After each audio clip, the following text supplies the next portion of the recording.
Tonight, picture a dock lit not by gas lamps, but by something newer, brighter, and almost unnervingly white, electric light, humming faintly in its bulbs, stretching its glow across the black waters of Southampton Harbour.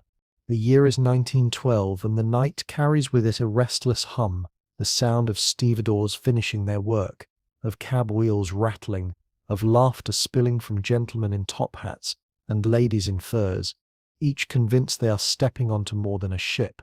They are stepping onto history. Titanic waits there, her hull so immense you cannot take it in without tilting your head until your neck aches. She looms above you, a steel cliffside, portholes shining like constellations. You smell tar, salt and coal smoke, a blend that clings to your coat. Somewhere nearby, a porter curses as a trunk slips from his grasp, the most human sound in the middle of this floating miracle. You probably never make it through a single medieval night, but don't worry, I'll guide you safely through. So, before we go any further, if this quiet company helps, you can gently tap like and subscribe, but only if it feels right to your heart. And hey, I'd love to know where you're listening from. Maybe lying awake in New York or drifting in a quiet room in London. Drop your time and place below, so none of us feel alone tonight. Now dim the lights, let your shoulders relax, and let's begin tonight's slow, strange journey together here on Timeless Sleep. You stand among the crowd as the gangway clatters underfoot, passengers shuffling aboard with the peculiar mix of nerves and bravado only the wealthy can summon. Ladies complain of the chill, their voices sharp, though their eyes betray wonder. Men tug gloves tighter, glance upward with pride at the ship's towering stacks. Even steerage passengers, herded with less ceremony toward their narrow gangways, lift their chins. For them, Titanic is not luxury. It is salvation, a chance to reach America where rumors of jobs and freedom spill endlessly like gold dust. The first step onto the deck is like stepping into another world. Carpets have been laid to soften the footfall. The brass fittings gleam, polished so furiously you can catch the outline of your own face, pale and shadowed in the glow of lanterns. Crewmen in uniform move with crisp efficiency, tipping caps, answering questions. You feel the shift. This is not an ordinary voyage. This is theatre, and you are both audience and actor. Somewhere a phonograph crackles, not grand music yet, but a test. Someone amusing himself with the mechanical voice of a tune. It wavers, stumbles, then finds rhythm. Children dart between trunks, already careless of rules, their laughter echoing against steel bulkheads. One nearly topples a lady's hat box, earning a gasp and the sort of scolding glance that has sunk greater men than ships. You hear the Irish brogue of a group from steerage, fresh-faced bundled against the April air, speaking of land across the sea. One mentions Chicago, another Boston. They are not so much passengers as pilgrims, carrying all they own in battered trunks and tied sacks. You catch a curious phrase. One man insists Titanic is called unsinkable. He says it with a grin, and the others laugh, though quietly, as if daring the sea itself. Above you on the boat deck, the truly wealthy take their first breaths of sea air. They wear evening gowns, white gloves, pearl pins. They marvel at the size of the deck space, remark that one might ride a horse from one end to the other. A joke that would be funnier if someone had not nearly tried it at the launch. Already gossip spreads about who is aboard. John Jacob Astor with his young bride, Benjamin Guggenheim, the unsinkable Molly Brown, names that gleam like gemstones, whispered even by those who will never glimpse them except in passing. The smell of food drifts up faintly from the galleys. Even now, chefs and stewards scurry to prepare for the first grand meal. You imagine silver laid out like soldiers, courses stretching endlessly, wines ready to be uncorked. For steerage, the meal will be simpler, stew, bread, perhaps a square of pudding if fortune smiles. Yet even that is more than many have known in months. Hunger gnaws less when the belly holds warmth. Someone nearby murmurs about the sheer cost of this vessel. More than $7 million to build, a staggering sum in its day. A man with a pipe declares it worth every cent, a floating palace that can never be bested. He says it as if daring fate to answer. You might smile at his certainty. History has a way of wringing certainty from human mouths like water from cloth. A gull cries overhead, circling in the dark. Its wings flash pale against the lamps, then vanish into shadow. The water slaps against the dock, steady as breathing. Titanic groans faintly, a sound so low it feels like the earth moving. Her engines rest for now, but the promise of power hangs in the air. Tomorrow the ship will push away, and the world will follow her with eyes wide. Tonight she waits, immense and patient, the queen of the dockyard. Children yawn, tugged along by weary mothers. Stewards herd them gently. First-class passengers drift into lounges where light spills golden and violins whisper. Steerage families squeeze into cramped quarters, the air thick with humanity. Sweat, wool, and the sharp tang of iron bunks. No one complains aloud. They are aboard Titanic. That is enough. Somewhere in the bowels of the ship, stokers and trimmers gather near the furnaces, stripped to shirts, drinking tea from tin mugs. Their world is not crystal chandeliers, but coal dust and sweat. Yet they laugh, swap jokes in thick accents, argue about football scores. One man boasts he can shovel 12 tons in a watch without flagging. The others jeer, good-natured, until a foreman shouts and the banter falls quiet. Work waits, and the ship demands it. The dock grows quieter as midnight nears. The last cabs rattle away, wheels clattering on cobblestone. Dogs bark in the distance, restless at the scent of coal smoke. Titanic stands illuminated against the night sky, every porthole glowing, as if stars have been captured and arranged within her iron ribs. You step to the rail, feeling the cool bite of metal under your hands, and breathe deep the mingling scents of smoke and sea. Above, the funnels tower, orange paint glowing faintly in the lamplight. You tilt your head until your neck aches again, but still you cannot see the very top. She is too large, too complete, too confident. A man beside you murmurs that she carries more than 2,000 souls. He says it softly, with awe, as though speaking of a cathedral rather than a ship. He is right. Titanic is a floating city, with all the chaos, beauty, and frailty that a city holds, and like a city she seems eternal tonight, untouchable by storm or sea. You turn away only when the lamps dim a fraction, stewards urging stragglers toward cabins. The air is colder now, the dock falling silent, save for the steady lap of water and the faint hiss of steam venting into night. You retreat down corridors where carpets hush your footsteps, past walls panelled in shining wood, past lamps glowing warmly. Your cabin waits, humble or grand, but it feels safe. You close the door, breathe the scent of polish and newness, and let the distant heartbeat of engines lull you towards sleep. Tomorrow, the Atlantic will open before you. Tonight, you belong to Titanic. The morning comes with a gentle shudder, a vibration that hums through the mattress before you even open your eyes. It is not the quiver of a train, not the rattle of wheels, but the steady throb of engines, deep within the steel heart of Titanic. When you step from your cabin, the air carries a faint tang of salt, sharper than the night before, proof that the ship is no longer moored but gliding, unhurried yet unstoppable, through the Channel waters and out toward the open Atlantic. The corridor smells of polish and perfume, mingling faintly with coal smoke sneaking up from the furnaces far below. Your hand brushes against the wood-panelled wall as you walk, varnished oak smooth beneath your fingers. Lamps burn softly though daylight leaks through portholes. The ship determined to create its own perfect atmosphere regardless of the sun. A steward hurries past with a tray balanced expertly, and you glimpse oranges piled upon it, a luxury that would have been impossible to find in a medieval winter market, where an apple alone might have seemed exotic. Funny, isn't it? How a ship at sea in 1912 can summon half the world's bounty to a breakfast table. You emerge onto the promenade deck, and the sight nearly steals your breath.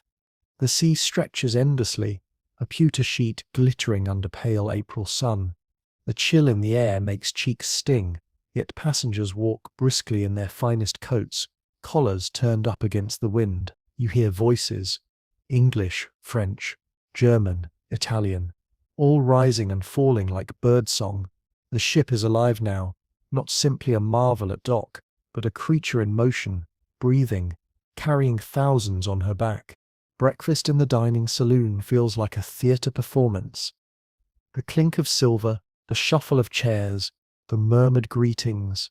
Stewards glide among tables, pouring tea, offering kippers, eggs, rolls still warm. You notice how the first-class tables shine with linen and crystal, while the second-class saloon still boasts remarkable polish, better, in fact, than many hotels ashore.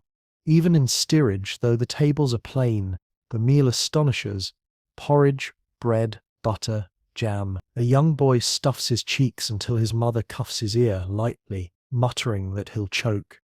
You almost laugh, reminded that no matter how grand the ship, children will still treat a breakfast like a battlefield. As you wander later, you see the ship's wonders laid bare in daylight.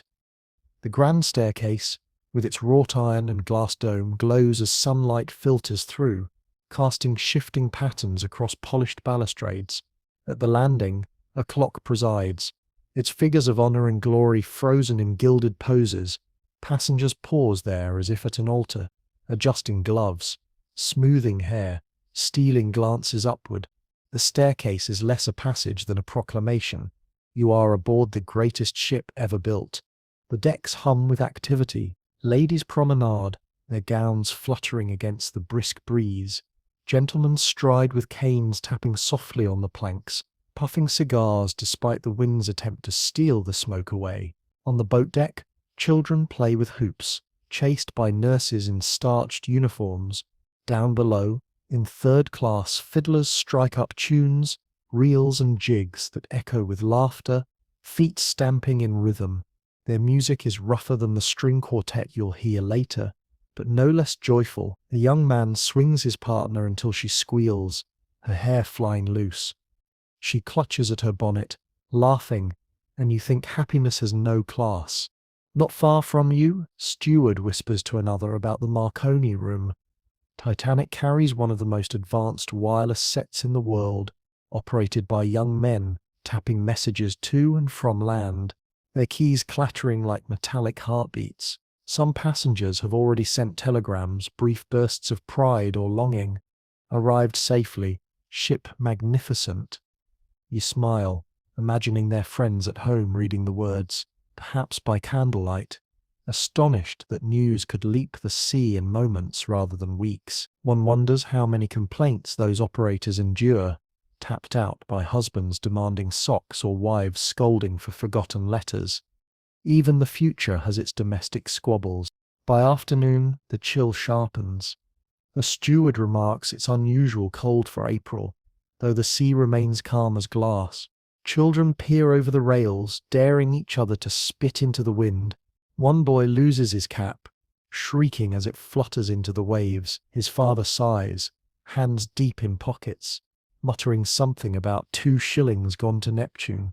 You imagine the sea's floor littered with small sacrifices, hats, gloves, maybe even engagement rings quietly lost when second thoughts grew too heavy.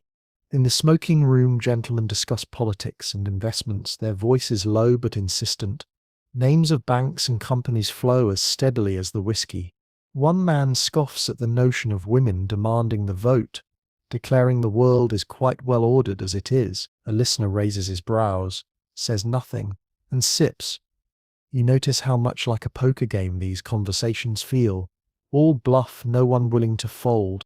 Outside again, the ship seems endless. You walk until your legs ache, yet the promenade stretches ahead, curving gently out of sight.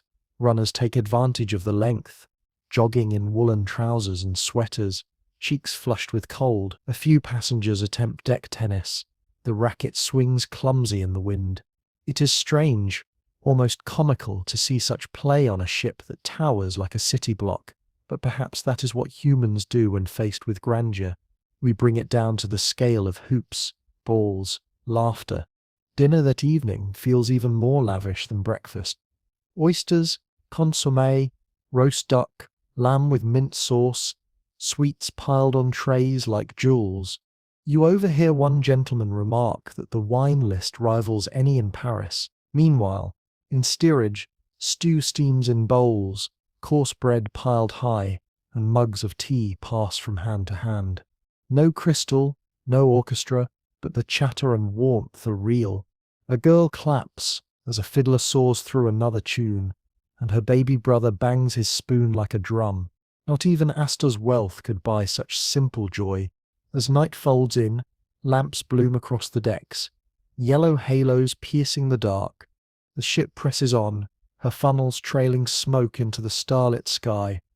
You lean on the rail, watching the foam break white against the black sea. The engines thrum, steady, as if promising safety. Around you, laughter drifts like smoke. Footsteps echo, doors slam gently shut.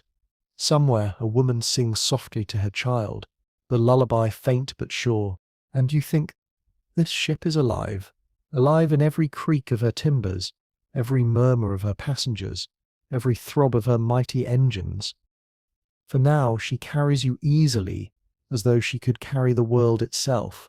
The second full day at sea settles into a rhythm, like a great clock whose gears turn with both elegance and inevitability. By now the novelty of being aboard Titanic has softened into familiarity, though never boredom. Every corner of this ship seems designed to astonish, even in the smallest details. When you wake, the engine's hum feels almost like a lullaby, a vibration that has worked its way into your bones. You stretch, and the air carries the faint scent of salt and coal smoke, a reminder that behind the polished grandeur, stokers are already shoveling mountains of black rock into the roaring furnaces. On deck, the morning air bites colder than before, a thin wind skating across the sea. Yet the water remains astonishingly calm, so still that it mirrors the sky like a sheet of glass. You could row a boat on it as if on a mill pond. Someone remarks nearby, and you believe them. Passengers promenade with gloved hands tucked into fur muffs or coat pockets, their shoes tapping a rhythm along the endless planks.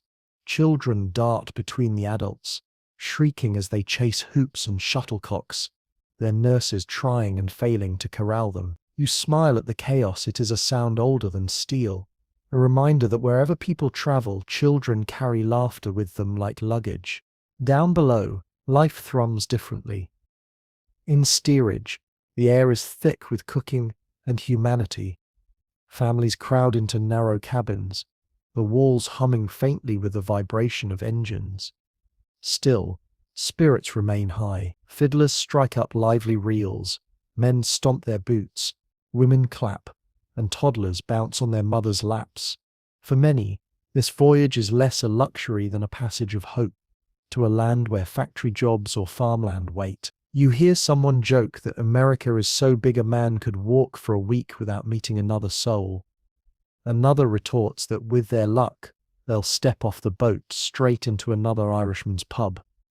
The laughter warms the space more than any coal fire could. In first class, the day begins with exercise. Some take to the squash court, their voices echoing as balls thump against walls. Others try the mechanical horses and camels in the gymnasium, contraptions that clatter amusingly as riders bounce, their skirts and trousers flapping in unseemly rhythm. You almost laugh at the sight, as though the wealthy have paid a fortune to look ridiculous while pretending to ride beasts that aren't there. A trainer corrects posture with solemn gravity, as if this were no game but high science. Good for the liver, he insists to a skeptical woman who seems unconvinced that her liver requires such jolting. By late morning, the music room comes alive. A string quartet plays pieces from Tchaikovsky and Chopin, the notes floating like incense through the polished halls. Ladies in pastel gowns tilt their heads, eyes half closed, while men feign interest, though their thoughts are clearly elsewhere. You note how sound softens in these spaces, how music seems to hush even footsteps, and yet in some corner, a child sneezes with a blast loud enough to rattle the violins. and for a moment everyone exhales their laughter in relief. At luncheon, conversation swells like a tide. Gentlemen debate investments. Women exchange whispers about fashions from Paris. One boasts of a hat decorated with a real bird, wings outstretched, eyes glassy with eternal flight. Across the table, someone mutters that it looks more like supper than couture. You nearly choke on your soup trying not to laugh. Still, the idea of walking with a stuffed pigeon perched above your head feels like the kind of fashion only history could justify. By afternoon, the wireless room clatters with messages. Passengers queue, eager to send greetings across the ocean. One man insists on a telegram to his broker, a demand for the latest stock prices. Another sends a simple line to his mother, "Ship wonderful, weather fine." The operators, harried but efficient, tap away, their keys crackling like insect wings in the still air. It feels like magic, words leaping invisibly through the sky. One can hardly imagine the medieval monk, who spent years copying a single text by hand, would believe such sorcery possible. Progress, it seems, is as relentless as the sea itself. As evening draws in, you wander the promenade again. The sky turns violet, then deepens into indigo, stars pricking through with almost painful clarity. The air is sharper now, colder, each breath visible as a ghost before your face. Passengers huddle closer in coats, but still they marvel at the heavens. "I've never seen stars like this," a woman whispers, her voice catching. And it is true. Away from land, away from smoke and lamps, the sky reveals itself in endless brilliance. The Milky Way arches high, spilling light like frost across black velvet. For a moment even chatter ceases, replaced by a hush that feels holy. Inside, the dining saloon glitters with chandeliers. Courses follow one another with precision. Consommé, salmon, filet mignon, roast duck, sweets that shine with sugared glaze. Stewards move like dancers, balancing trays, whispering "mind your step" as they weave between chairs. Conversations rise and fall, punctuated by laughter, the scrape of forks, the pop of champagne corks.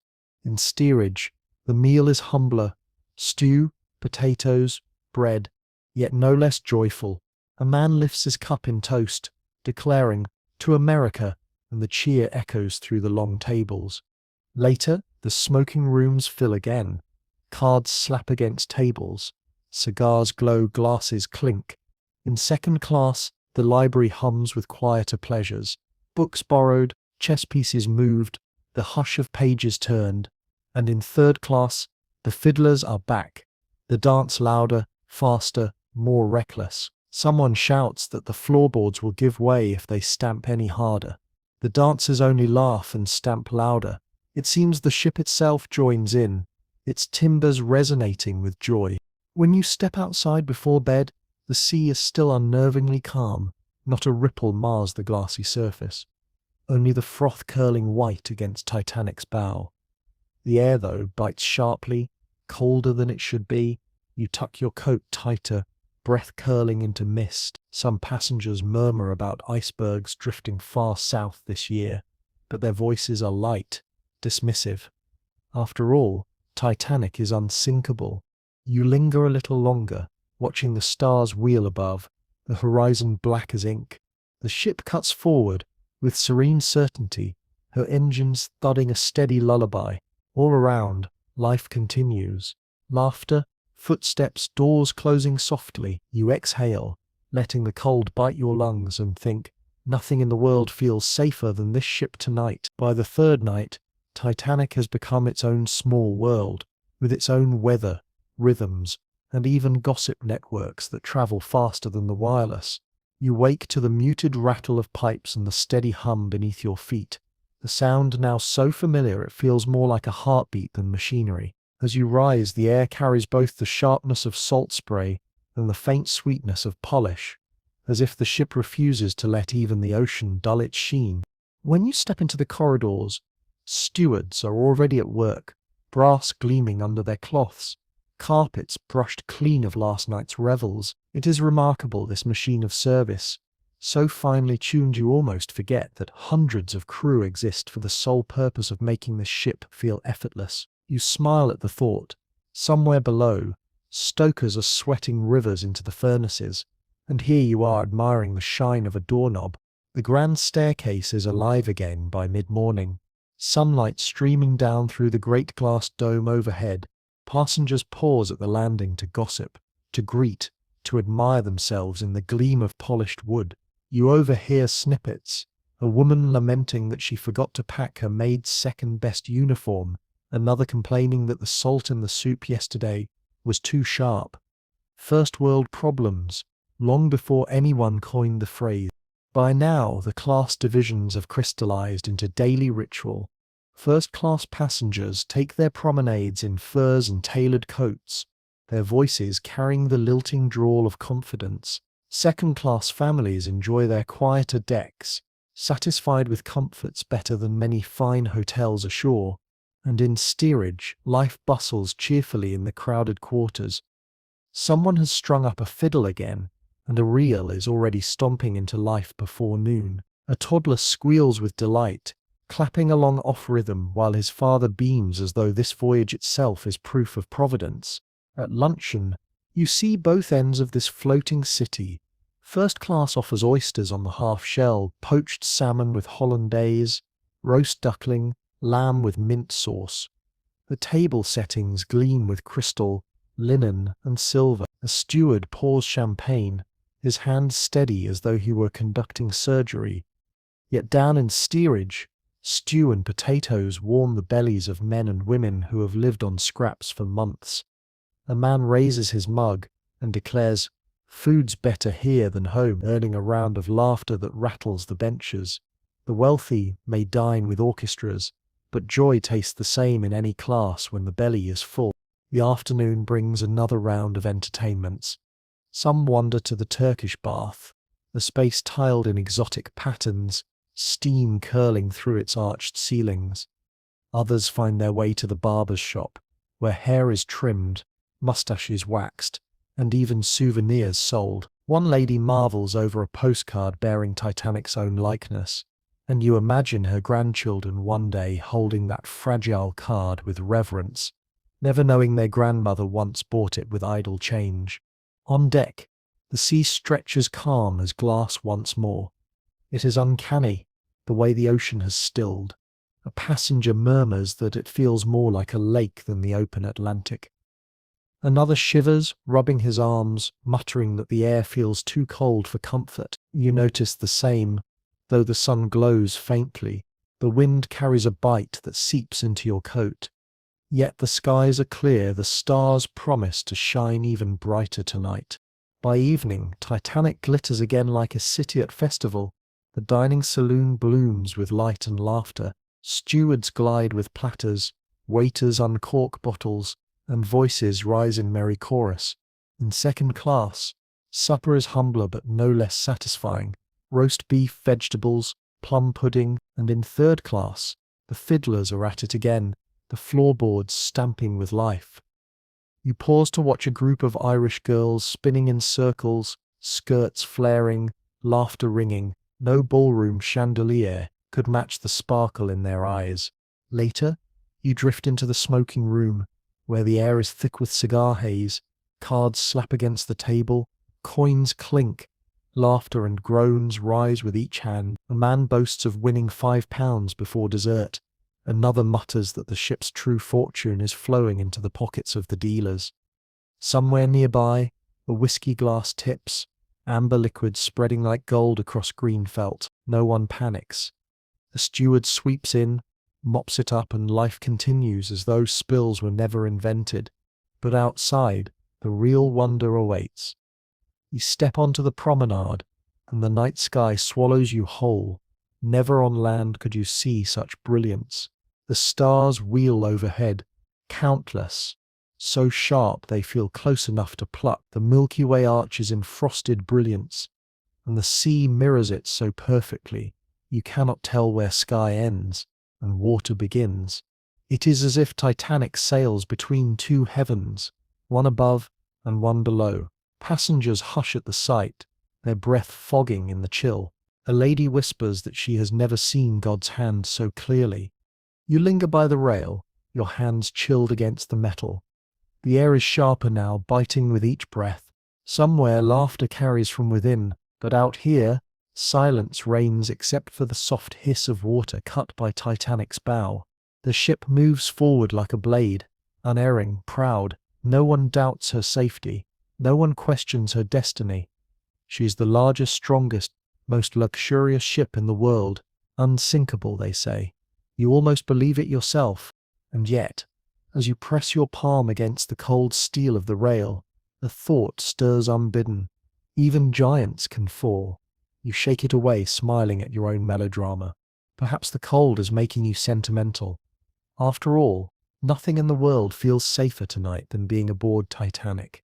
By Monday morning, the 4th day of Titanic's crossing, whispers begin to ripple like unseen currents through her long decks. They begin quietly, a steward here, a gentleman there, leaning close to mention something overheard in the wireless room. Ice, reports of ice drifting further south than usual. It is April, yes, but the winter has been harsh, and the Atlantic is always mischievous. Still, the gossip passes with a laugh more often than a shiver. After all, this is Titanic. What's a bit of ice to the unsinkable? You wake to the same soothing thrum of engines, yet the air in the corridor feels colder than before, the kind of chill that seeps into your coat no matter how you button it. When you step onto the promenade deck, the sky is bright but hard, the sunlight pale as though filtered through frost. The sea lies still, a sheet of glass, stretching forever, reflecting back the sun in a glare so sharp it makes you squint. Some remark on its beauty, others on its eeriness. One gentleman jokes that the ocean is holding its breath. You smirk. It's the kind of quip that would make a poet proud, though perhaps not a sailor. Passengers bustle as usual, promenading, chatting, fussing with hats and shawls. Yet beneath the chatter you hear the stray word again, ice. In the smoking room, a man in tweed declares that the wireless operators are half drowned in ice warnings, though his friend dismisses it with a wave. There's always ice this time of year, he says, puffing his cigar. Besides, White Star knows her waters. His certainty is absolute, as if human judgment alone could tame the sea. Below, in second class, passengers chatter less about ice and more about the marvel of the wireless itself. Some send telegrams home, brief greetings across thousands of miles. Others marvel at the notion of messages leaping invisibly from ship to shore, like sorcery, one woman mutters, clutching her shawl. You nod inwardly. If a medieval monk could see this, a machine that scatters words across oceans, he might lock the operators in the cellar and call for exorcism. Steerage life continues with its own rhythm. Children tumble on the floor, shrieking in play. A fiddler strikes up a tune.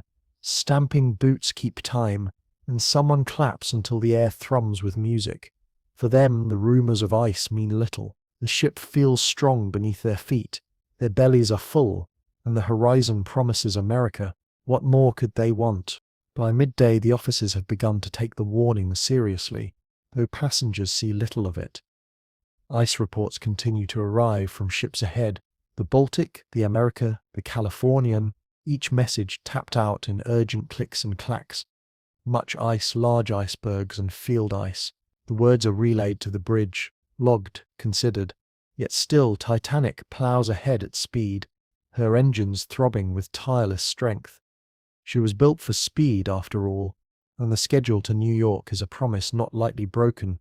In the first-class lounges, no one worries.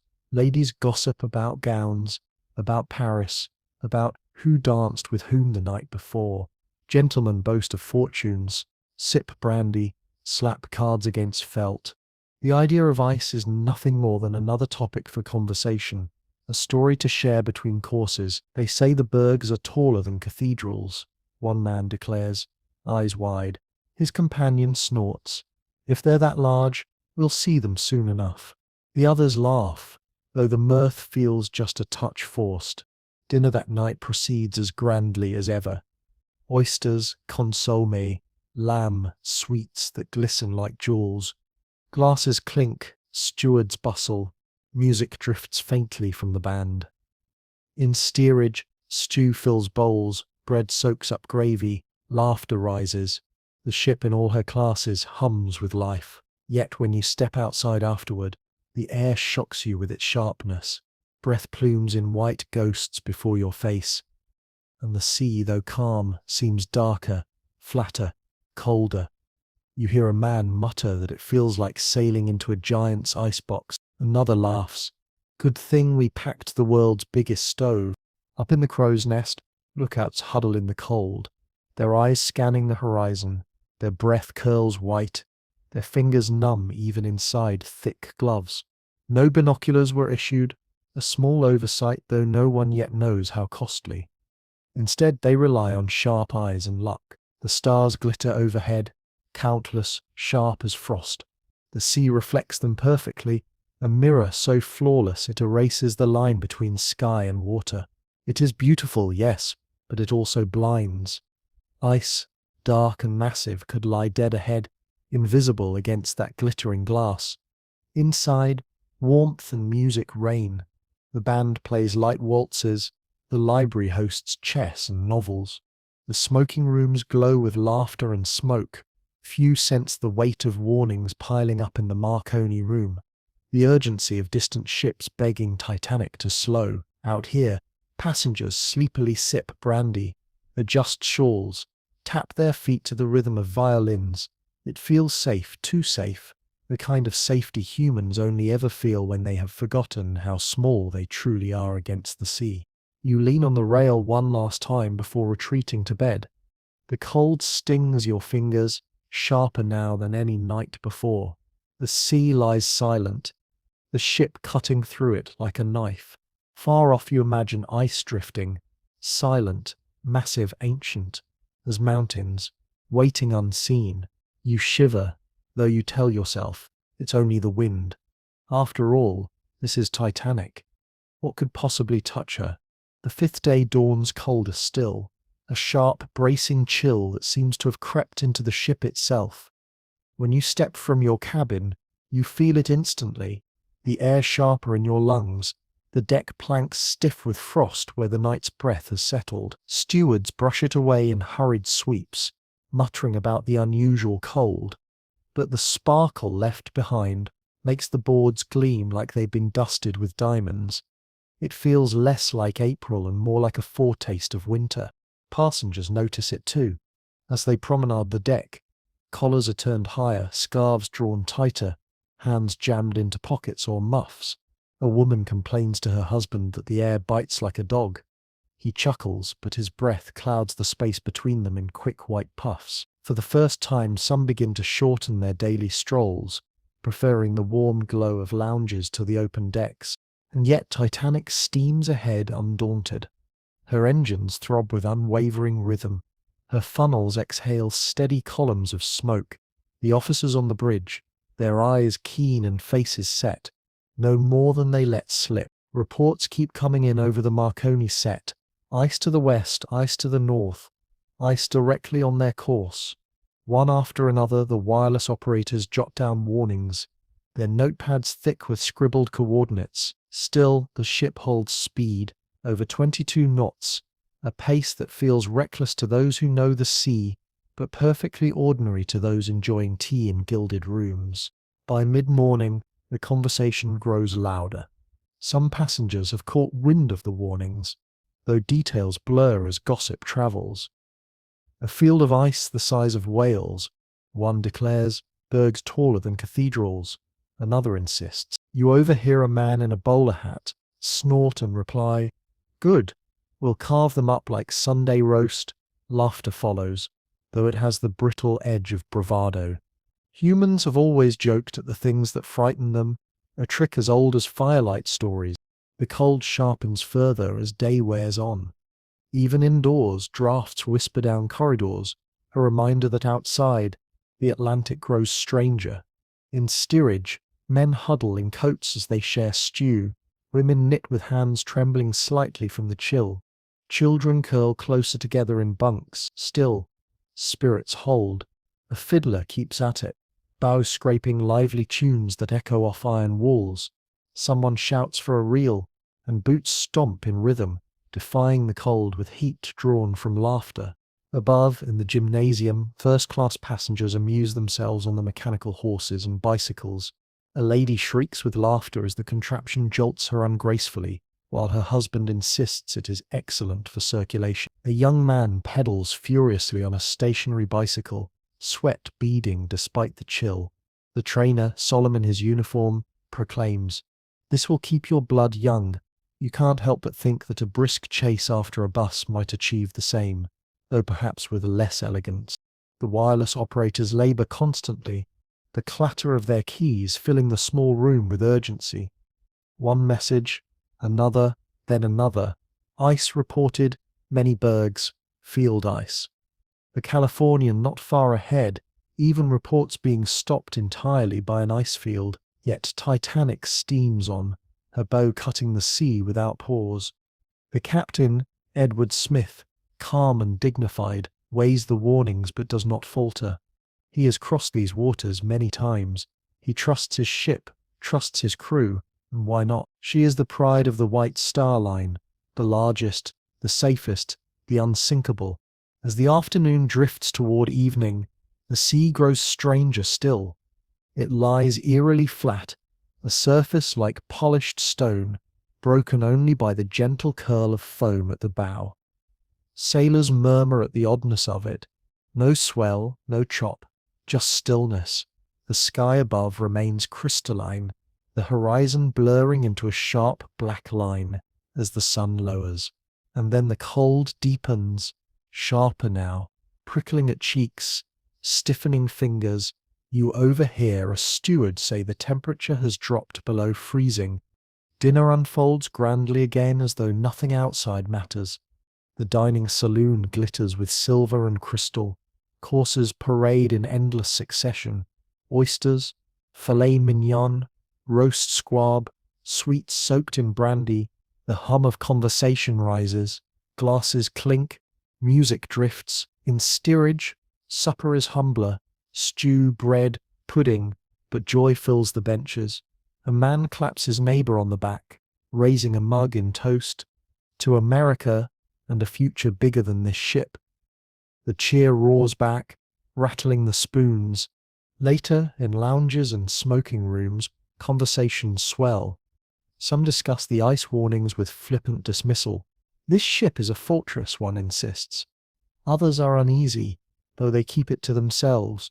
The band strikes up another tune, laughter drifts, and cards slap against green felt. You notice the rhythm of human life, comfort clinging stubbornly even as warnings pile unseen. When you step out onto deck that night, the cold shocks you. Your breath bursts in quick plumes, your fingers sting, and the rail feels like iron frost. Above, the stars blaze more fiercely than ever. Thousands, millions, each sharp enough to cut. The sea below mirrors them so perfectly that it feels as though Titanic sails suspended between two infinities. Passengers hush at the sight, their voices soft, almost reverent. One man whispers, "It's like sailing through heaven itself," and yet beneath that beauty, a silence lurks. No waves, no swell, only the ship's steady cut. You shiver, though you smile at yourself. It's only the cold. Surely you turn back toward the warm glow of the lounge windows, where laughter and music still spill, and you tell yourself once again, nothing in the world feels safer than this ship tonight. Night settles over the Atlantic, like a heavy velvet curtain, and Titanic sails on into darkness, with the calm confidence of a monarch entering a hall of subjects. The sea remains eerily flat, as though it has turned to black glass. Some call it beautiful, others unsettling, but all agree it is unlike any ocean crossing they have known. You step onto the promenade, your breath catching instantly in the icy air. The cold has sharpened, not simply chill now, but the kind of cold that pinches your lungs and stings the tip of your nose. It feels as if the ship has entered another world entirely, one carved from frost and silence. Above, the stars blaze with unnatural brilliance. The Milky Way stretches like a band of frozen fire across the sky, each constellation bright, unwavering, piercing. You tilt your head back, and for a moment it feels as though the heavens themselves are descending toward the sea. Passengers murmur in awe, some whispering prayers, others pointing out familiar shapes: Orion's belt, the North Star, the curve of the Dipper. A child gasps and insists she can count every star, only to give up by 20, distracted by the breath fogging from her lips. The sea itself reflects the sky so perfectly that horizon and water blur together. You lean against the rail and feel as though Titanic floats suspended between two eternities, one of stars, one of waves. The ship glides forward without effort, her engines beating deep in her steel chest, steady, strong. Somewhere forward, the great bow slices the sea, sending up only the softest whisper of foam. No crashing waves, no roar of surf, only the hush of motion. Sailors mutter that the stillness is dangerous. Without waves, spotting ice grows harder, for bergs loom in silence. Yet passengers laugh and marvel, calling the sea enchanted, as if the world itself were holding its breath.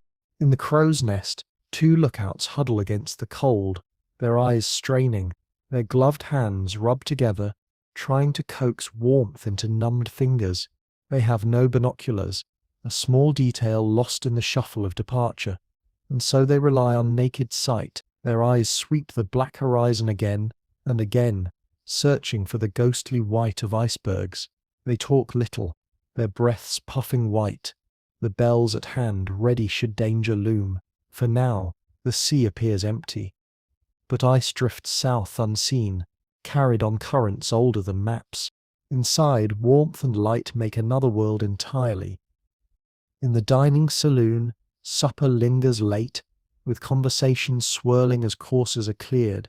Stewards bustle, crystal clinks, laughter carries. In the first-class smoking room, men lounge with cigars glowing like embers, cards snapping against felt.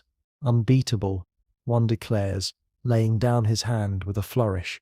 His companions groan, toss coins, pour another round. In second class, families linger in the library, children drowsy over storybooks while parents play chess in near silence. And down in steerage the dance continues, fiddles scraping, boots stomping, a world away from the hush of the frozen stars. By now, the wireless room crackles constantly. Ice warnings pile up, ships ahead tapping urgent coordinates. Large icebergs, much field ice. Yet the operators, swamped with passengers' personal messages, shuffle the reports aside, promising to relay them later. The priority is telegrams to New York, London, Paris, declarations of safety, boasts of luxury, greetings to loved ones. Business first, warnings second. It is a choice that will echo long after the night is gone. You stroll one last time along the deck. The cold slices deeper now, your hands stiff, your ears aching. Around you, only a few passengers linger, most driven indoors by the bite of the wind. Those who remain are wrapped in heavy coats, scarves trailing, their voices hushed. Some stand arm in arm, pointing skyward at the brilliance above. One man insists he can see Mars. Another laughs softly, declaring that never on land will stars look like this again. You agree. It is beauty so pure it feels borrowed, as if the universe is offering a glimpse of itself before snatching it away. The ship herself seems alive, steady and strong. She vibrates faintly, engines beating with tireless rhythm, funnels exhaling steady smoke into the black sky. The deck lamps glow faintly golden, casting long shadows across the planks. The windows of lounges and saloons shimmer warmly, squares of light floating on the blackness.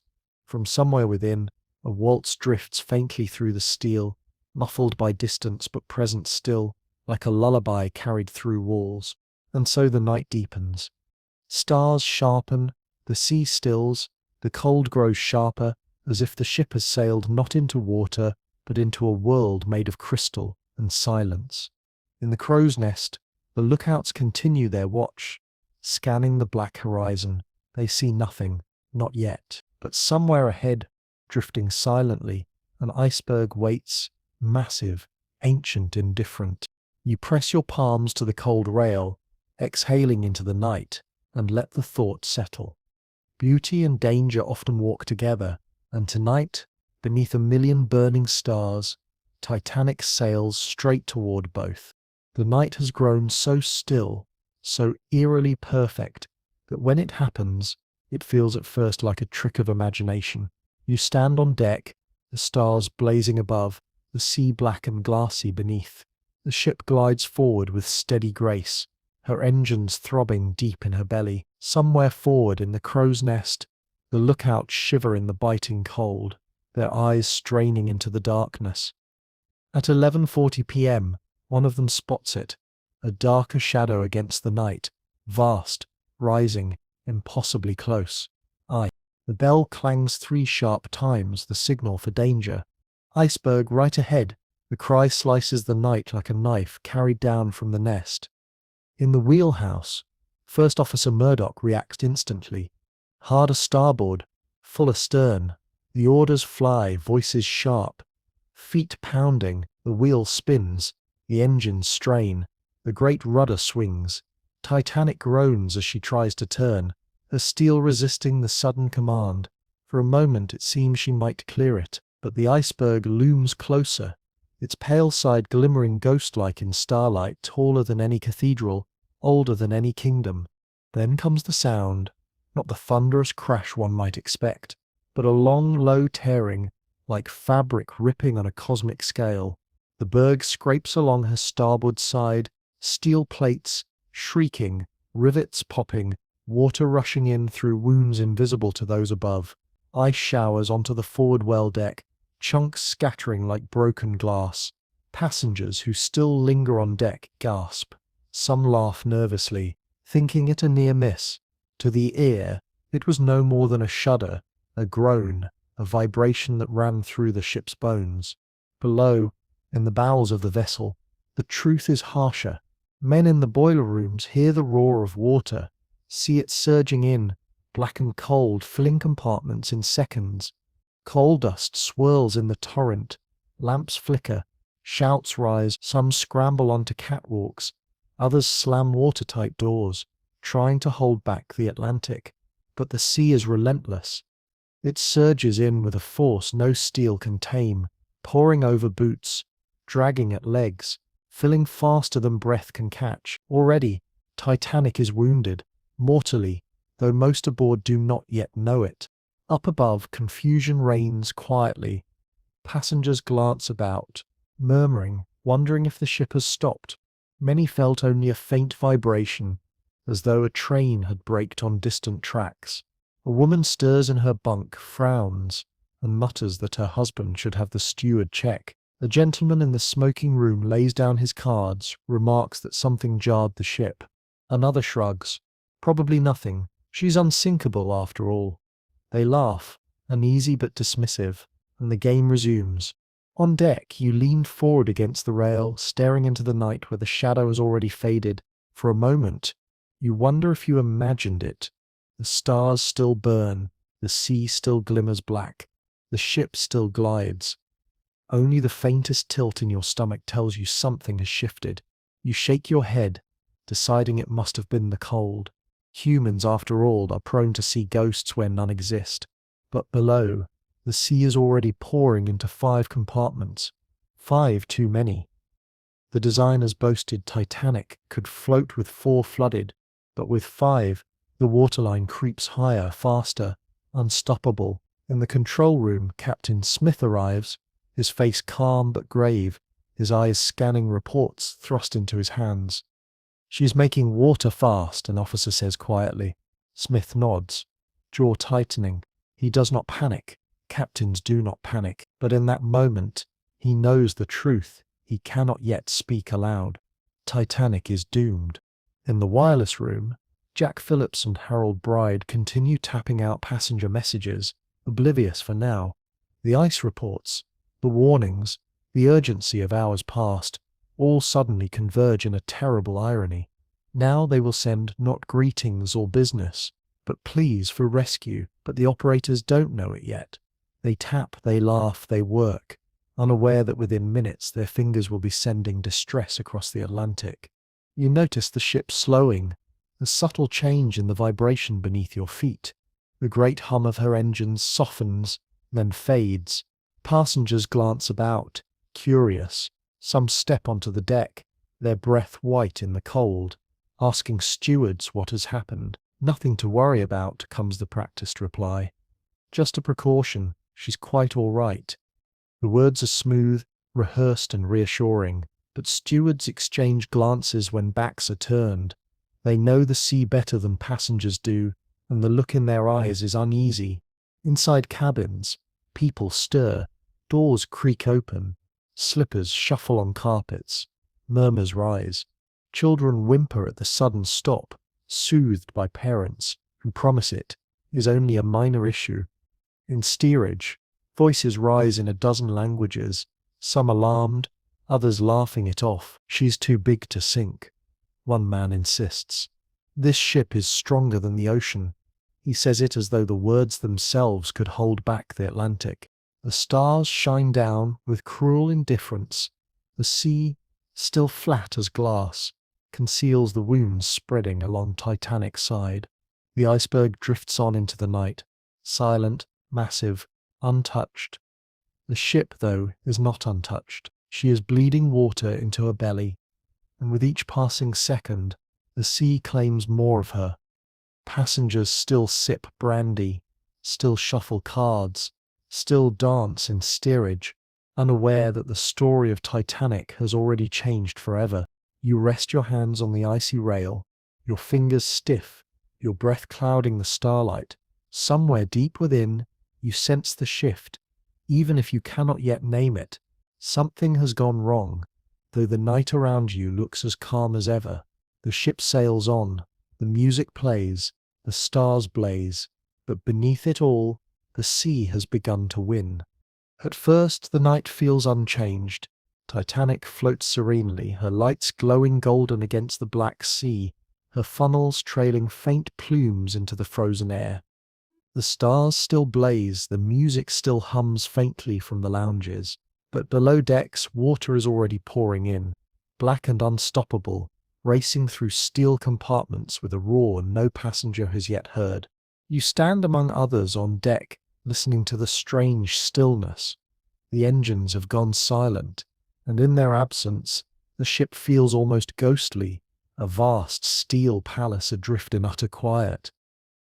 Passengers murmur, puzzled. A gentleman chuckles nervously and declares that the captain must have stopped for the night to give us all a better view of the stars. Laughter follows, thin but eager, as though humor alone might keep the cold at bay. Stewards hurry along corridors, their faces carefully blank. They knock softly on cabin doors, telling passengers that there has been a little mishap. Nothing serious, merely precaution. Some return to bed, shrugging, irritated at being disturbed. Others dress hurriedly, curiosity gnawing, and step onto deck, where their breath clouds the air in pale plumes. The temperature has dropped still further. The cold bites at ears and fingers, and yet, along the forward well deck, children are already scooping up pieces of the iceberg that had fallen from the collision, laughing as they toss them like snowballs. The largest ice cube in the world, one man jokes, holding a jagged shard aloft as though it were a prize. Meanwhile, in the bowels of the ship, the scene is grimmer. Water surges into the mailroom, flooding sacks of letters and parcels meant for New York. Clerks work frantically, hauling bags upward, trying to save even a fraction of the mail, their boots splashing through the icy torrent. In the boiler rooms, stokers scramble onto higher catwalks as seawater foams around the furnaces, hissing as it quenches fire. The air grows thick with steam, shouts, and the smell of coal smoke smothered by brine. Bulkhead doors clang shut, sealing compartments, but already the sea has claimed more space than she can bear. On the bridge, Captain Smith listens as Thomas Andrews, the ship's designer, explains the damage. His voice is calm but heavy. 5 compartments are open to the sea. Titanic was built to float with 4. With 5, the waterline will rise steadily until the ship can no longer stay afloat. She has an hour and a half, perhaps 2, Andrews says quietly. Smith's jaw tightens, his face pale in the lamplight. For the first time in his long career, he knows he commands a dying ship. Yet that truth does not reach most passengers. In the lounges, card games continue, though with more distraction. A man lays down his hand and mutters, "Strange business, that jolt." His companion shrugs. "We'll be on our way soon enough." In second class, mothers hush children back to bed. Fathers grumble that it's nothing more than a delay. And in steerage, confusion spreads as families are told to keep calm, to wait for instructions that come slowly, muddled by language barriers and the sheer size of the ship. Up on deck, lifeboat crews begin their work quietly. Tarpaulins are pulled back. Davits creak as boats swing out. Ropes groan under tension. Few passengers take notice, believing it merely a drill. After all, Titanic is unsinkable. The phrase echoes again and again, spoken like a charm to ward off fear. Life jackets are handed out. Bulky cork vests that smell faintly of canvas and salt. Some passengers laugh as they tie them on, treating them like costumes. A woman poses in hers and declares she looks like a poorly stuffed sofa. Others refuse them altogether, insisting there is no need. A steward tries to persuade a man to put his on, only for him to wave it away, muttering that it would crease the suit. Humans, it seems, will cling to vanity even when the sea is rising at their feet. Still, unease grows. The ship, though steady, lists almost imperceptibly forward. In the dining saloon, glasses slide a fraction on their shelves. A child notices water on the lower deck and cries out. A steward hushes him, but word spreads quickly, whispers multiplying faster than reassurance can calm. In the wireless room, the first distress call is sent. "CQD, come quick, danger." The operators tap furiously, the spark transmitter crackling. Nearby ships respond faintly, though none are close enough to reach swiftly.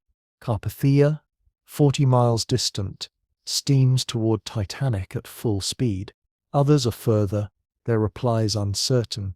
Still the messages fly, leaping invisibly into the night, as though urgency itself could bridge the miles of frozen sea. You linger near the rail, watching lifeboats creak out over the black water. A few passengers climb in reluctantly, bundled against the cold, muttering about wasted time. Many others refuse, preferring the warmth of the ship. Why sit in a tiny open boat when Titanic still glows brightly? Lounges warm, music drifting. The choice seems absurd, like leaving a palace for a rowboat. But the officers know the truth. Even if few others do, the palace is already sinking, and with each passing minute, the Atlantic climbs higher through her wounded steel. The first lifeboat lowers at midnight, ropes groaning as the wooden craft creaks down the steel side of Titanic. The davits squeal faintly, the boat sways, and the passengers inside clutch the gunwales, their faces pale in the golden lamplight. Fewer than 30 people sit there, though it could hold twice as many. The officers shout for more to climb in, but many refuse. Why leave the warmth and grandeur of this glowing ship for a tiny boat bobbing in the freezing dark? From the deck it looks absurd, a palace floating unshaken, her band still playing, lights blazing, and yet here are people bundled into rowboats as though fleeing from shadows. You watch the ropes hiss through the pulleys, the lifeboat dipping toward the sea. The passengers look small against the vast steel flank, like moths drifting from a lantern. When the boat touches water, oars splash awkwardly, steering it clear.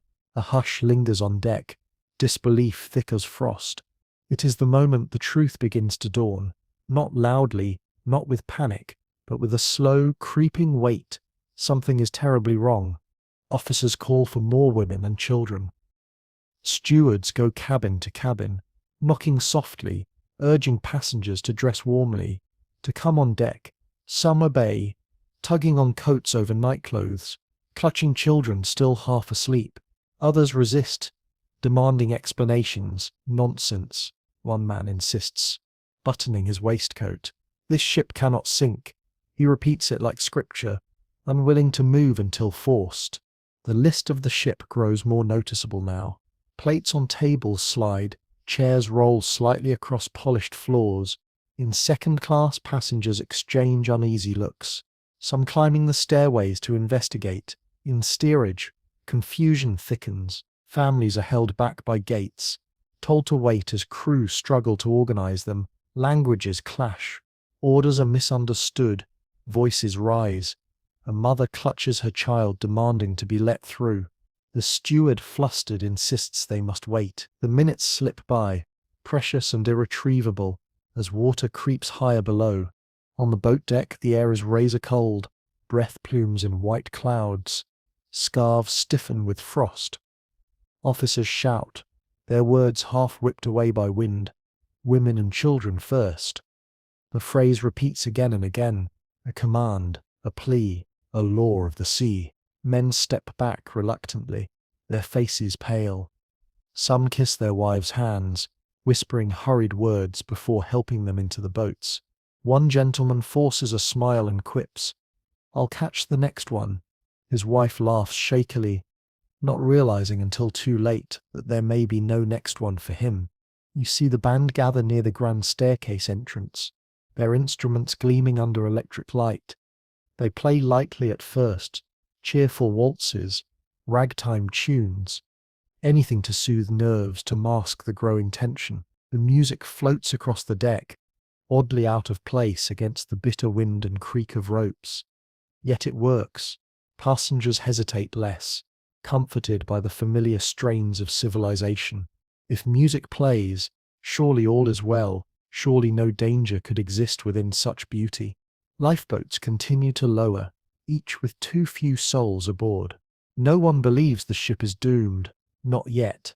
Titanic floats steady still, her lights bright, her decks crowded. She seems eternal, a fortress against the sea. Why abandon her? A young man laughs nervously and mutters that he'll stay for the orchestra. Better entertainment than freezing in a boat. Around him, heads nod. The idea of leaving feels ridiculous, but the officers know. They shout, they plead, they force. Some passengers comply reluctantly, clutching children, wrapping coats tighter. Others argue, delay, return indoors to fetch gloves or jewelry. Time slips away with each argument, each hesitation. The boats swing out, creak, lower, vanish into the black water. Their oars splash faintly, the sound vanishing into the vast silence. In the wireless room, Jack Phillips and Harold Bride now tap furiously. "CQD, CQD, come quickly." "Titanic sinking," Carpathia answers, racing through the dark. Other ships respond faintly, but too far, too slow. The Californian, nearest of all, lies motionless in an ice field, her operators asleep, her wireless silent. Titanic's cries vanish unheard into the frozen sky. On deck, the tilt grows.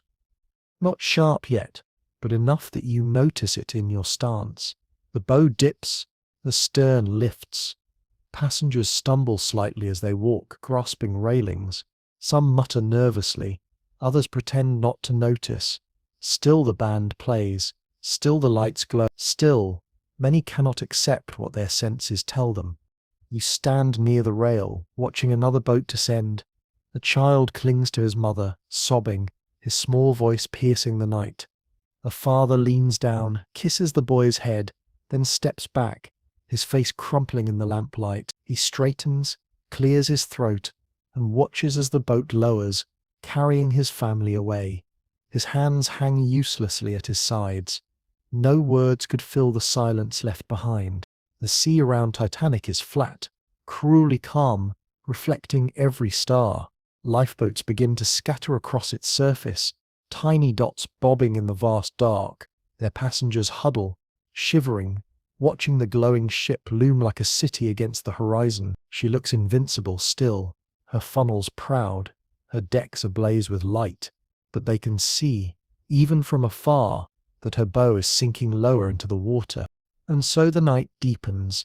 Lifeboats swing out, ropes creak, music plays, and disbelief lingers. Titanic's passengers, caught between comfort and fear, between pride and survival, hesitate still, and the sea, patient as eternity, rises inch by inch, claiming her steel. The band plays on. At first it was jaunty, light ragtime tunes, cheerful waltzes, a kind of musical sleight of hand to distract passengers from the chill and the tilt. But as the night wears on, the melodies soften, growing steadier, calmer, almost reverent. The strains of violins drift through the freezing air, weaving a strange spell. You stand on deck, breath clouding white, listening as Alexander's ragtime band fades into a hymn and then into something older still, something that seems stitched from the bones of memory itself. It is music as comfort, music as defiance, music as prayer. Around you, passengers gather in clusters, their faces pale in the glow of the deck lamps. Some listen with closed eyes, swaying gently, as though the notes alone could keep them afloat. Others whisper hurried prayers, rosaries clicking through cold, numbed fingers. A young couple clings together, their coats drawn tight, their lips pressed to each other's foreheads. A group of men, too proud or too frightened to board the lifeboats, smoke in silence, the embers of their cigars glowing briefly before the wind snatches them away. And through it all the band continues, bow after bow, note after note, as though time itself were theirs to command. The tilt of the deck is sharper now. You feel it in your stance, in the way your body leans forward unbidden. Chairs slide on polished floors inside, crockery crashes faintly somewhere below. Stewards rush along corridors, urging people up, pressing life jackets into reluctant hands. Still, many resist. She can't sink, one woman insists, shaking her head, her pearls rattling against her collarbone. This ship is unsinkable. The word has become mantra, repeated again and again, though each time it rings more hollow. In steerage, chaos grows. Families pound against gates, pleading to be let up. Mothers clutch crying children, fathers shout in accents thick with fear. Crewmen, overwhelmed, try to explain, try to soothe, but time is slipping away. At last, some gates are opened, and passengers surge upward, their faces set, their steps quick. They stream into corridors meant for other classes, their boots clattering, voices rising, carrying hope and terror in equal measure. On the boat deck, lifeboats continue to descend, ropes creaking, oars splashing faintly once they hit the water. Many still launch half-empty officers begging, shouting for more to climb in, but the reluctance persists. No one wants to leave the glowing warmth of Titanic for the freezing black unknown. A lady peers over the rail at a boat below, shudders, and steps back, declaring she will wait for another. An officer, exasperated, mutters that she is refusing the last certainty she may have, but her face remains fixed, stubborn, as though dignity itself were more buoyant than cork. The wireless operators tap relentlessly, their fingers cramped, their ears straining through static. We are sinking fast, require immediate assistance. Carpathia replies, steaming through the night, but she is hours away. Other ships answer too, but none can reach in time, and the Californian, closest of all, lies silent still, her operators asleep, her crew unaware. The messages crackle into the void, but the void answers with nothing but its endless cold. The band shifts again, now playing hymns. Nearer, my God, to thee, some whisper it is. Others swear it is a different tune. It hardly matters. The notes carry across the freezing air like a balm, settling on shoulders hunched against despair. Some passengers join in, their voices thin but steady, rising like smoke toward the blazing heavens. For a moment, the ship feels less like a dying vessel and more like a cathedral, the night itself its dome, the stars its stained glass. You notice small things that strike harder than any grand scene. The steward, kneeling to tie a child's life jacket tighter, his hands shaking though his voice stays calm.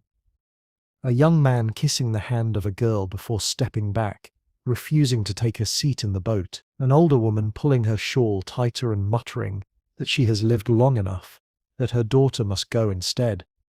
Small sacrifices, quiet choices, each more piercing than the roar of the sea below. The tilt deepens further. Water sloshes onto the lowest decks, icy fingers creeping upward.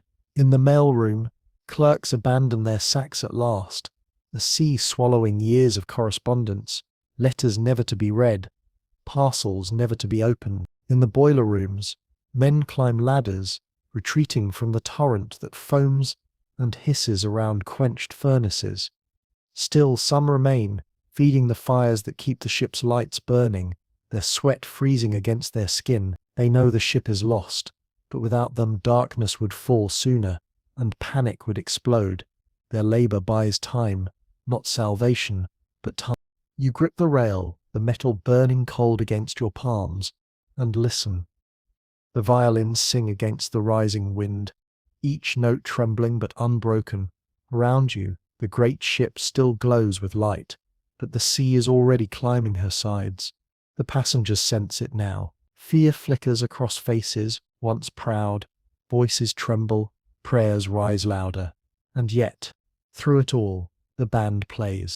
It is a strange thing, you think, that as steel bends and rivets burst, as water claws its way upward, as the greatest ship in the world tilts toward death, the sound that fills the night is not screaming, not chaos, but music, fragile, human, defiant. And somehow in that moment, the world feels unbearably beautiful, unbearably cruel, and unbearably alive.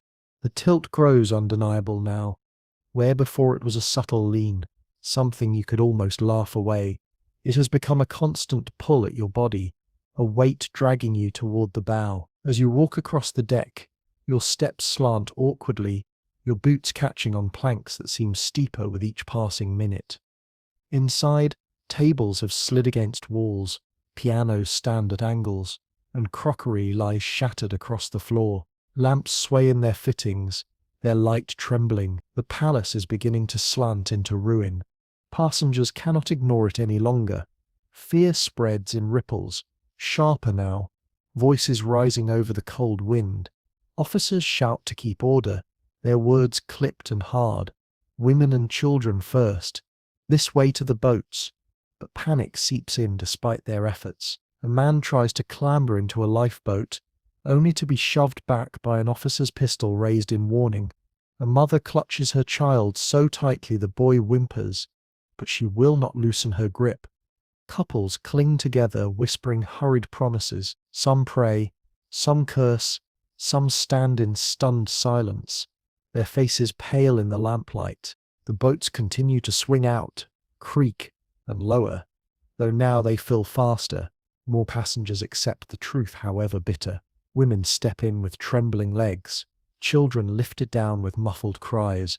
Husbands stand back, their faces ghostly, eyes fixed on wives vanishing into the dark below. Some wave faintly, others cannot bear to. A few lie, promising they will follow on the next boat, though they know no such place awaits them.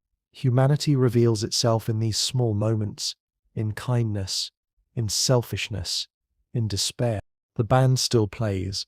Their bows move with weary grace, their faces tight with cold, but the music continues. It drifts through the chaos like a thread of calm, steadying even as the tilt worsens. Some passengers pause listening, clutching life jackets with tears shining on their cheeks. Others hum along softly, their voices shaking. It is a sound you will never forget, a hymn carried over steel groans and human cries. Below, water surges further. In the lower decks, it pours through passageways, flooding cabins, swallowing furniture. Steerage families stumble upward, wading through knee-deep torrents, their voices echoing in a dozen tongues. A child slips, screams, is hauled up again, trunks bob against ceilings, mattresses float like rafts, but the sea claims them all. In the boiler rooms, some fires flicker out at last, drowned. Yet still men work at the pumps, their arms burning, their boots slick with freezing water. They know they cannot stop the Atlantic, but they fight anyway, because fighting feels human. On deck, the list grows sharper. Standing is difficult now. You grip the rail constantly. Ropes creak louder as boats swing down at steeper angles. Officers shout, sweat freezing on their brows. One lifeboat strikes the ship's side, boards cracking, passengers shrieking. Another descends safely, its oars dipping quickly once it touches water. But each one, launched, feels like a drop of hope into an ocean of despair. Too few, too slow, too late. Inside the lounges, some passengers still refuse to leave. A group of gentlemen sit calmly in armchairs, brandy in hand, their faces grave but composed. "We started with dignity," one mutters. "We shall end with it." A pair of elderly sisters kneel in prayer, hands clasped, eyes lifted toward chandeliers that sway gently above. Their lips move steadily, undisturbed by the cries outside. They seem carved from stone, unshakable. Others drift in, seeking warmth or denial, sinking into chairs as though the world were not tilting beneath them. The wireless room crackles desperately. Phillips and Bride tap faster than ever, fingers raw, sparks flying. "Come quickly," position given, sinking fast. Carpathia replies, steaming through the dark, but she will not arrive in time. Other ships answer faintly, but the distances are cruel. The ocean, vast and merciless, leaves Titanic to her fate. The operators work on, their sweat freezing on their brows, knowing they may not live to hear rescue's arrival. You stand near the stern now, feeling how sharply the bow dips into the sea. The forward deck is already awash, waves lapping over steel that only hours ago stood proud. Passengers cluster further back, drawn instinctively away from the rising water. The air is filled with cries, shouts, orders. Children wail, women sob, men call out names desperately. And over it all, faint but steady, the music continues. One moment pierces your heart more than the rest. A father kneels to his young daughter, wraps his scarf around her, and presses her into a lifeboat. She clings to his neck, screaming that she won't leave him. He pries her fingers gently, kisses her hair, and whispers something only she can hear. Then the boat lowers, her cries fading into the black sea below. He straightens, his face empty, his hands trembling, and turns back to the rail. He will not leave. The tilt grows steeper. The deck itself feels alive, groaning, trembling under your boots. Rivets pop, steel screams, water surges below. Titanic is dying, and the night knows it. Yet she glows still, her lights blazing against the stars, her band playing, her passengers clinging to hope or despair. It is a sight both magnificent and terrible, beauty and ruin entwined. You grip the rail, your knuckles white, your breath burning in the frozen air. The sea is climbing, the ship is falling, and yet around you humanity continues, singing, praying, weeping, loving. In that moment, the grandeur of Titanic is no longer in her steel or her lights, but in the fragile hearts that refuse to stop beating as the Atlantic rises. The bow is deep in the sea now, water surging over her forward decks, foaming white against black steel. You feel it in your very bones. The ship is no longer level, no longer steady, but straining, tilting, sliding inch by inch into the abyss. The angle forces you to grip railings, to brace your steps, as though climbing a hill rather than pacing a deck. Every groan of rivets, every shudder of bulkheads, reminds you that Titanic is fighting a losing battle against the Atlantic. All around, panic grows louder. Shouts echo across the deck, mingling with sobs, prayers, and the sharp bark of orders. Officers, their breath steaming in the cold, strain to maintain control. Women and children first, quickly now. Their voices crack with urgency, no longer calm but desperate. Some men obey, stepping back, jaws clenched, eyes glistening as they watch their families lowered into the dark below. Others surge forward, pushing, pleading, grasping for places. A pistol shot cracks, sharp and shocking, freezing the crowd into silence. An officer lowers his weapon, eyes blazing, jaw tight. Order must hold, though chaos presses in on every side. The boats are nearly gone now. Each one swings out, creaks downward, and vanishes into the vast dark, filled with shivering figures huddled under the stars. Their oars dip weakly, scattering across the glassy sea. From above they look like pale moths flitting around a blazing lantern, tiny against the monstrous silhouette of Titanic. And still, hundreds remain aboard, crowded together, eyes fixed on the dwindling lifeboats. Hope is thinning with every rope that hisses through pulleys. The band has moved to the boat deck, their music carrying faintly over the rising din. The melody is slower now, solemn, steady. Some passengers hum along through chattering teeth, voices trembling but determined. The music drapes the night like a fragile blanket, softening the edges of terror. It feels impossible, violins singing as steel groans, hymns floating as water claims the ship. Yet there it is, defiance stitched in sound. Below, the sea has surged past barriers once thought unbreakable. Water foams through the grand staircase, swirling over its carved wood, tugging carpets loose, flooding salons and smoking rooms. Chandeliers tremble, their crystals ringing faintly like bells before vanishing under black waves. In the mailroom, clerks who fought to save sacks of letters have fled at last, their work swallowed whole. In the boiler rooms, men who kept the lights burning have retreated, their boots heavy with water, their bodies exhausted beyond words. Some remain still, stoking as long as they can, knowing every second of light buys time for others above. On deck, the tilt grows sharper. People slide, stumble, clutch railings. Chairs skitter like toys. A woman shrieks as her jewelry case tumbles from her hands, spilling pearls across the slanting planks before vanishing into the dark. A man falls to his knees, clutching a Bible, his lips moving in frantic prayer. Children cry, their voices high and piercing, cutting through the roar. And then comes the moment when the lifeboats are gone. No more ropes, no more canvas crafts. Swinging down the side, the davits stand empty, their work finished. The realization spreads slowly, then all at once, hundreds remain, with nowhere to go. A silence falls for a heartbeat, heavy and crushing, before voices rise again, wilder now. People push toward the stern, toward any higher ground left. Some leap into the water, their cries shattering the night as the icy sea claims them instantly. The sound of their shock, a guttural gasp, a scream that dies in seconds, slices the air like knives. You grip the rail, staring down at the black Atlantic. The cold radiates upward, a living thing. You imagine what it would feel like. Knives piercing skin, lungs seizing, body stiffening in moments. It is death not of waves, but of silence, a quiet as absolute as the stars above. You shiver, though the wind is not the only cause.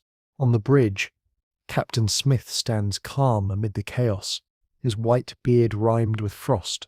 He gives his final orders, his voice steady though his eyes shine with sorrow. He has no boat, no escape. He knows his duty is here. With his ship, officers scramble around him, their orders ragged, their movements quick. Andrews, the ship's designer, walks the decks quietly, urging passengers to don life jackets, his face pale with exhaustion. Some say he returns to the smoking room at last, staring at Titanic's plans spread across a table, waiting for the sea. Whether true or not, the story clings to him like a shadow. The list sharpens further, forcing you to cling with both hands. The bow is deep, swallowed, the stern lifted against the stars. The sea foams white along the railings, clawing higher are unstoppable. People gather aft, packed tightly, their eyes wide, their breaths quick and visible. Some sing, voices thin but steady. Others weep openly. A few stand silent, stone still, as though carved into the ship itself. The band plays still. Their music, faint now, struggles against the roar of the sea and the cries of hundreds. Yet the notes thread through, fragile and human, defiant to the last. In that moment, Titanic is no longer just steel and luxury, but a chorus of voices, prayers, sobs and violins, all rising together against the indifferent night, and the sea climbs higher. The bow has disappeared beneath the sea. What was once Titanic's proud forward decks, the anchors, the cargo hatches, the steel rails where children had played with bits of ice only hours before, has gone now, swallowed whole. Water pours across the boat deck in surges, black waves foaming white as they smash against steel. The tilt is steep. You must cling with both hands to the rail, or risk sliding forward into the churning maw. Every step feels uphill now, as though the stern has become a mountain rising against the stars. Panic breaks fully at last. Where once there had been disbelief, even gallows humor, now there are screams that cut through the frozen night. Passengers surge toward the stern, pushing, stumbling, arms flailing for purchase. Mothers clutch children desperately. Men drag wives upward. People trip over luggage, abandoned in the rush. A woman falls, shrieks, is swept forward with others as the incline sharpens. Crewmen try to hold order, but their voices are swallowed by the roar of the sea and the cries of hundreds. From the water below comes another sound, thinner, more terrible. The lifeboats bobbing on the glassy sea are surrounded by voices, the gasps and screams of those who have leapt or fallen in. Their cries pierce the night, high and frantic, fading quickly as the cold seizes them. You hear the desperate thrash of arms, the hollow slap of bodies striking water, the choking sobs as breath fails. Within minutes, many voices fall silent, leaving only the hollow splash of oars and the hiss of waves. The survivors in the lifeboats huddle together, some weeping, some staring blankly at the monstrous silhouette still glowing against the sky. On deck, the band plays on. How they can still stand, still move their bows across strings with frozen fingers, is a miracle. Their faces are pale, their breath fogs, but the music continues. Now solemn, hymn-like, unwavering, it drapes the chaos in a strange dignity, as though insisting that if the ship must die, it will do so in grace. Passengers near them pause, clinging to railings, tears streaking cheeks as they listen. The notes are fragile, almost drowned by the roar, yet they linger like threads of hope. Captain Smith is seen moving through the decks one final time, his voice hoarse but steady. Be British, lads. Be brave. Some say he returns to the wheelhouse, vanishing into the shadows of his bridge. Others claim he steps into the sea itself, swallowed with his ship. His end is uncertain, but his presence lingers, the last captain of Titanic standing with her to the very end. Thomas Andrews, the ship's builder, is glimpsed one final time in the first-class smoking room. A steward sees him standing alone, staring at a painting above the fireplace, his life jacket discarded beside him. He does not flee, does not cry, but stands in silence, his ship collapsing around him. The steward flees upward, and Andrews is left to the sea. The tilt grows steeper still. You climb toward the stern, your breath ragged, your hands burning against the icy rail. Around you, passengers cluster tightly, hundreds packed together, pressed by gravity and desperation. Some kneel in prayer, some clutch one another, some scream. A few remain eerily calm, standing tall, their faces pale but resolute. The air is filled with sobs, with the shrieks of steel tearing apart, with the relentless rush of water. And then the lights flicker. For hours they have burned brightly, a miracle of engineering and of men who stayed in the boiler rooms feeding fires even as water swallowed them. But now, as the sea claims the dynamos, the glow falters, the chandeliers tremble, their lights stuttering, then blazing again, as though fighting against the darkness.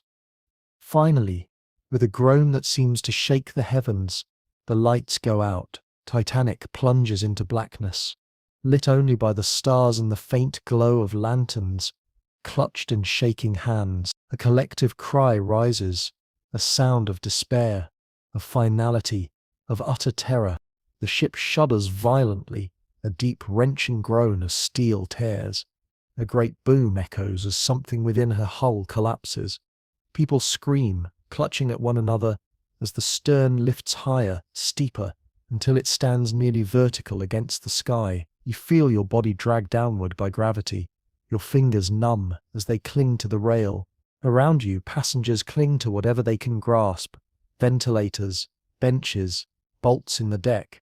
Some lose their grip and slide screaming down the slope, vanishing into the boiling black below. From the lifeboats, survivors will later recall the sight: Titanic reared up against the heavens, her stern silhouetted against the blaze of stars, her hull stretching like a black mountain. She hangs there for a breathless moment, a vision both magnificent and horrifying, and then, with a roar like thunder, the sea takes her. The ship splits, a groan of tortured steel, the stern crashing back onto the water before rising once more. Waves explode outward, rocking the lifeboats, spraying freezing foam into stunned faces. And then the final plunge begins. The stern rises once more, higher, higher, a black finger pointing into the heavens, until at last it slips beneath the surface. The sea closes over with a hiss, the waves rolling outward in rings. Titanic is gone. But the sound remains. Hundreds in the water cry out, their voices ragged, desperate, piercing.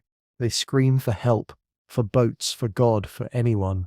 The cries fill the night, the chorus of human suffering so vast it seems to swallow the stars themselves. And in the lifeboats, survivors listen, shivering, weeping, clutching one another, powerless to save them.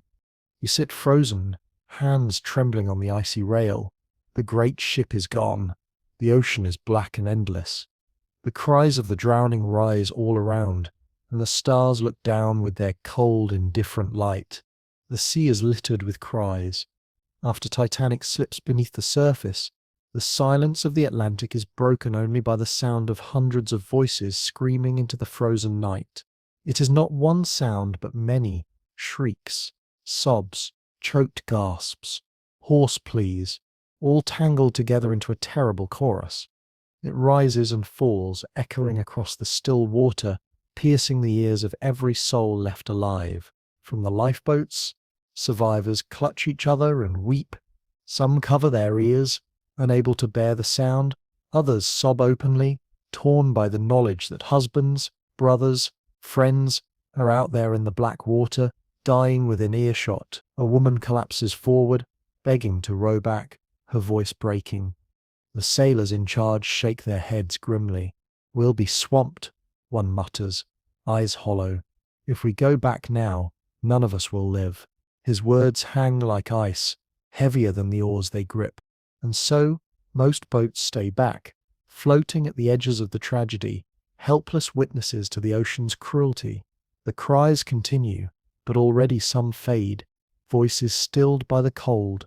The water is 30 degrees, so cold it seizes the body in moments, numbs limbs, freezes breath. A man thrashes at first, then slows, then stiffens, his mouth opening to the stars before slipping under. A child wails until his voice cracks into silence. The sea claims them one by one, until only ragged fragments of the chorus remain. In your lifeboat, the cold gnaws mercilessly. You huddle with others, your body pressed tight against strangers, all of you shivering violently. The wood creaks, the ropes groan, the boat rocks gently on the swell left by Titanic's death. Someone sobs quietly, clutching a bundle of blankets around a baby. The baby makes no sound, its face pale, and you cannot tell whether it sleeps or something worse. Above, the stars blaze still indifferent. The heavens seem cruel in their brilliance, as though mocking the dark suffering below. You stare upward, your breath fogging, and wonder how the same sky can hold both eternity and tragedy, so close together. It is a thought too heavy for words, and you let it slip away, focusing instead on the sting in your fingers, the fire in your lungs as the cold bites deeper. Behind you, on the black water, The cries dwindle. The loudest have gone quiet. Now only a few voices remain, scattered, weaker. Help, help. They fade, swallowed by the distance, by the ice, by the endless sea. The silence that replaces them is worse, heavy, suffocating, absolute. For a moment, you think the ocean itself has stopped breathing. A sailor in the boat murmurs that Titanic sank at 2:20 in the morning. Another crosses himself, whispering a prayer.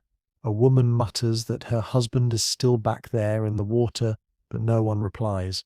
The only sound is the oar dipping, creaking, dripping. Every stroke feels useless against the vastness. The sea stretches in all directions, an endless black void filled with stars above and shadows below. Some passengers whisper of rescue. Carpathia has answered, steaming toward them through the night. But how long will she take? Hours, perhaps. The thought makes your heart sink. The cold will kill many before the dawn. Already some in the lifeboats slump forward, too exhausted to hold on, their heads lolling as sleep takes them. Whether they wake again depends not on will but on how much heat remains in their blood. In one boat, a group finally cannot bear the guilt. They turn their oars back, rowing into the blackness toward the cries. The water is littered with bodies now, life jackets bobbing like pale ghosts. The boat glides between them, sailors pulling in a few who still breathe, their lips blue, their limbs stiff. Others they touch, only to find stillness. A woman sobs as she clutches a frozen hand, trying to warm it, not realizing the life has already gone. The rowers say nothing, their faces set, their eyes burning in the starlight. The night stretches endless. Hours pass, though you cannot feel time in the cold. Your body is numb, your thoughts dulled, your breath shallow. The only markers are the stars above, and the ache in your bones. Some whisper prayers, others mutter nonsense, others sit silent, staring at the place where Titanic once loomed. Only hours ago she was a city of light, music and confidence. Now the ocean is flat, black, empty, as though she never existed. And yet her memory lingers in the silence, in the cries you can still hear faintly in your ears, in the cold that presses like iron, in the hollow ache in every survivor's chest. She is gone, but she will never leave you. The first light of dawn cannot come soon enough. You sit rigid, waiting, listening to the groan of wood and the faint splash of oars, watching the stars turn slowly in their frozen arcs.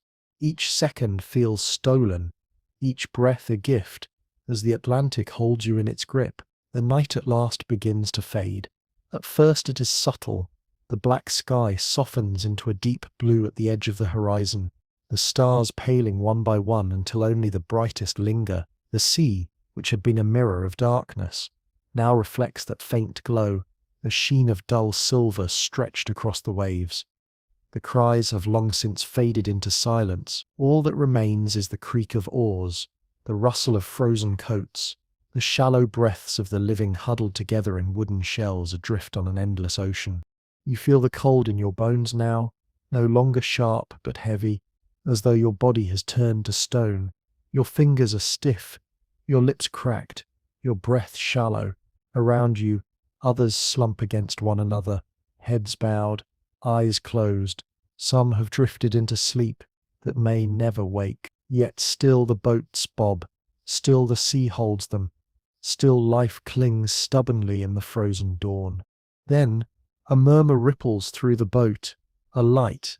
At first you doubt it, your eyes watering with fatigue, but then you see it too, a faint glow on the horizon, steady, golden, human.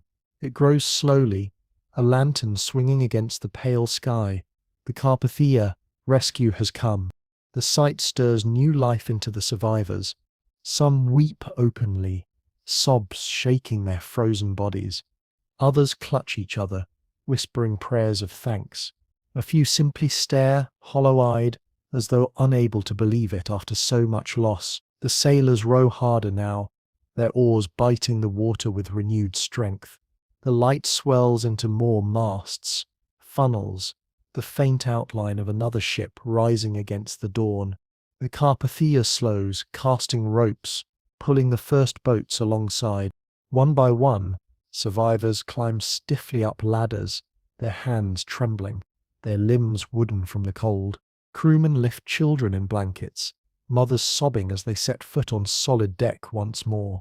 Some collapse immediately, their strength gone. Others stumble, clutching railings, whispering the same question again and again. Where is my husband? Where is my wife? Where is my child? The answers hang in silence. Carpathia's captain, Arthur Rostron, walks the deck, his face grave but kind. He orders hot drinks, blankets, food, berths made ready. His ship has become a floating hospital, a sanctuary for the broken. Yet even here, grief hangs heavy. The passengers of Carpathia stare in silence at those climbing aboard, their eyes wide at the faces pale with frost, the clothes soaked, the voices cracked. They ask what happened, but words falter. How can anyone explain the death of a giant in a single sentence? As dawn grows brighter, the sea reveals what the night concealed. The water is littered with wreckage, planks, deck chairs, lifebelts, and bodies, hundreds of them bobbing silently in their life jackets. The sight is unbearable, yet unavoidable. The survivors avert their eyes, clutching blankets tighter, whispering prayers. But the image sears itself into memory, a truth no dawn can soften. Hours pass as boat after boat empties onto Carpathia's deck. By morning, all who survived are aboard, huddled under blankets, sipping broth, staring blankly at the sea. The ship turns toward New York, her engines thudding steadily, carrying the living away from the grave of Titanic. Behind, the ocean closes over the spot as though nothing ever happened, flat and endless once more. Only memory remains, and grief. On deck, survivors cluster in silence. Some whisper their stories to anyone who will listen. Others stand alone, their eyes fixed on the horizon, their minds far away. Names are called, lists made, the missing tallied. Every answer is a wound. Husbands gone, wives gone, children gone. The air is thick with sobs, with disbelief, with the hollow ache of survival. Night falls again before New York is reached, but it is not the same night. This one is quieter, softer, tinged with sorrow. Survivors lie awake in bunks, hearing still the cries of those left in the water, seeing still the lights of Titanic blazing against the stars. They will never leave them behind. The sea keeps its dead, but the living carry the memory forever. And so, in the years to come, the story spreads of the unsinkable ship that sank, of music that played until the end, of courage and cowardice, of sacrifice and survival. It becomes legend, myth, warning. But tonight, as the last survivors drift into uneasy sleep aboard Carpathia, it is not legend at all. It is fresh, raw, terrible, and real. The ocean is quiet now. The stars pale against the brightening horizon. Titanic is gone. But her memory drifts still, carried in every breath, every heartbeat of those who lived through the night. And you, listening here, carry it too. So let your shoulders soften, let your breath slow. The voices of that night grow fainter now, fading into distance, leaving only the hush of waves and the faint whisper of strings. Imagine the sea calm again, the stars dimming into dawn, the world carrying on with its endless rhythm. You are safe. The story is told, and it drifts now, like Titanic herself, into silence. Good night. Sweet dreams.